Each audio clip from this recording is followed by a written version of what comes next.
Mesdames, Messieurs, chers agents publics, l'épidémie met notre pays à rude épreuve et nous devons maintenant affronter une crise économique et sociale inédite depuis 1945. La relance du pays est la première priorité du gouvernement et elle est l'affaire de toutes et tous. Elle ne pourra être réussie sans vous, qui serez les agents de la relance. Vous avez permis au pays de tenir au plus fort de l'épidémie. Alors, au nom du Président de la République, du Premier ministre et de l'ensemble des membres du gouvernement, je veux rendre hommage à votre sens de l'intérêt général et à votre esprit de responsabilité.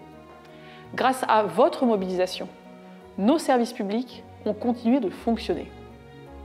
Vous allez désormais permettre au pays de se relever et de continuer à vivre.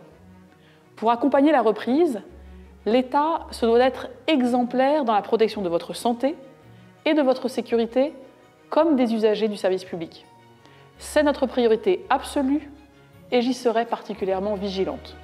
Le Président de la République et le Premier ministre m'ont confié, comme ministre de la Transformation et de la Fonction publique, la mission de poursuivre la transformation de nos administrations et de nos services publics.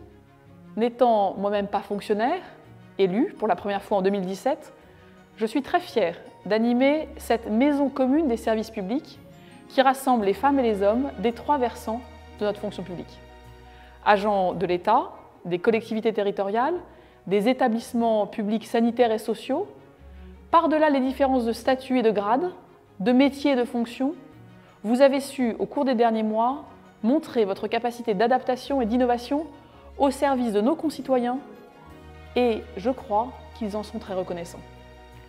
La relance de notre pays va à nouveau, je le sais, solliciter votre engagement pour faire réussir nos politiques publiques rapidement, partout, et pour faire gagner l'effort commun de notre pays afin de continuer à vivre et de retrouver le chemin de la croissance. Aucun territoire ne doit être oublié et personne ne doit rester sur le bord de la route.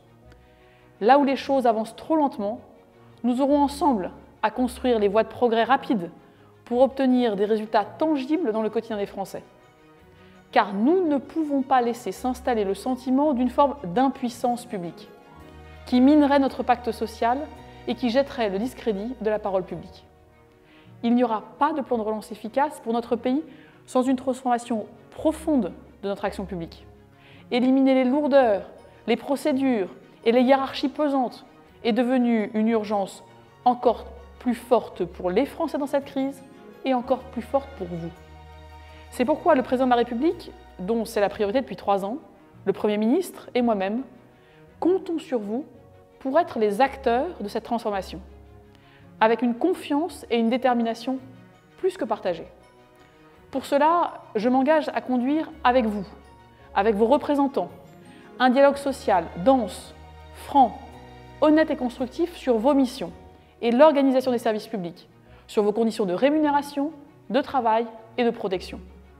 J'irai aussi à votre rencontre partout en France et dans chacun de ces territoires pour mettre en valeur votre action et identifier avec vous les blocages, les difficultés, mais aussi les recettes qui marchent pour nos services publics. Je travaillerai avec les représentants de la nation, en lien bien entendu avec les élus de terrain.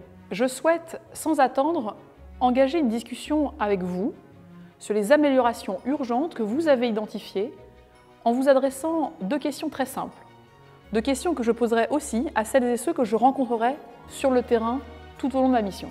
La première question est de savoir quelle est la mesure principale que mon ministère devrait prendre pour simplifier, d'après vous, l'action publique pour faciliter la relance de notre pays. La seconde question vous concerne personnellement. Quelle est la mesure principale à prendre qui vous permettrait, là où vous êtes, de travailler plus efficacement et de mieux remplir vos objectifs?